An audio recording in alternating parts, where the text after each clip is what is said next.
25 سے 29 ان میں سے کوئی دن ہے جس کی ڈیٹ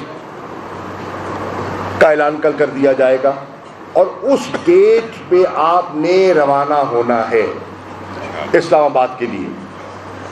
اب میری درخواست ہوگی پنجاب کی حکومت اگر تب تک وہ رہتی ہے تو رکاوٹ نہ بنے، کیوں کہ پرامن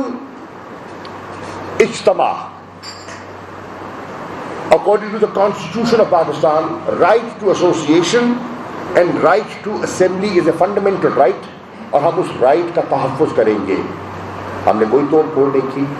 ہمارے جلسے مکمل ہو گئے کل، کہیں گملہ نہیں ٹوٹا، کہیں شیشہ نہیں ٹوٹا، ہم نے کوئی نقص عمل پیدا نہیں کیا، پرامن طریقے سے اپنا نقطہ نظر پیش کیا۔ کل آئے، لاکھوں کا مجمع تھا، منتشر ہو گئے، آرام سے گھروں کو چلے گئے۔ اگر آپ نے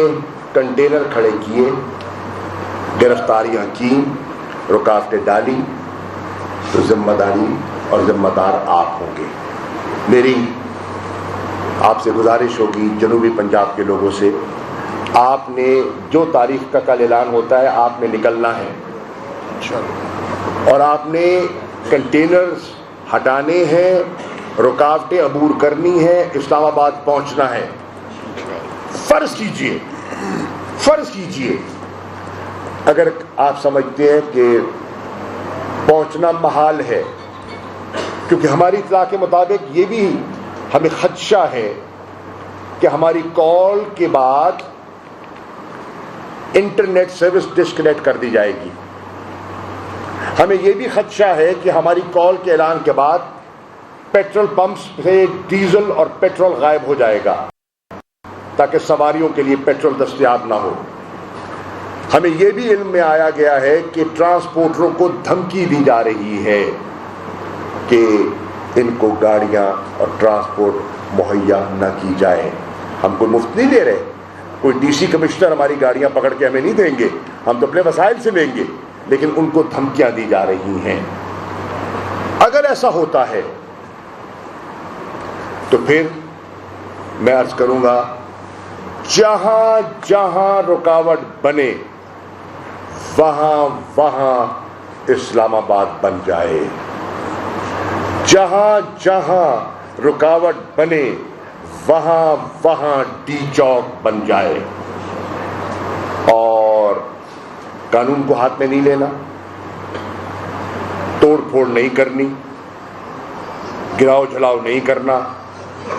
لیکن right to move and right to express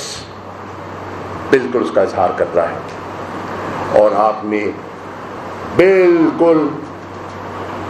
منطقی طریقے سے آرگیو کرنا ہے، جو ڈی سی، جو کمشنر، جو ایس پی، جو ڈی ایس پی، جو تھانے دار راستے میں رکاوٹ بنے کہ آپ ہمارے راستے سے ہٹ جائیں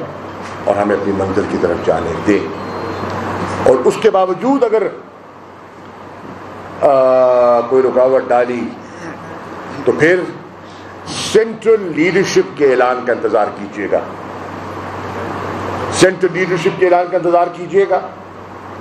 اگر گرفتاریاں کی گئیں تو ہم نے فیصلہ کر لیا ہے چین آف کمانڈ، مرکز میں بھی ہم نے چین آف کمانڈ اور صوبوں میں بھی ہم نے چین آف کمانڈ کا تعین کیا ہے کہ اگر زاہد کو پکڑا تو بکر نے کیا کرنا ہے، اور اگر بکر کو پکڑا گیا تو اگلے دوست نے کیا ذمہ داری نبھانی ہے۔ یہ حقیقی آزادی کی ہماری کاوش ہے، کوشش ہے،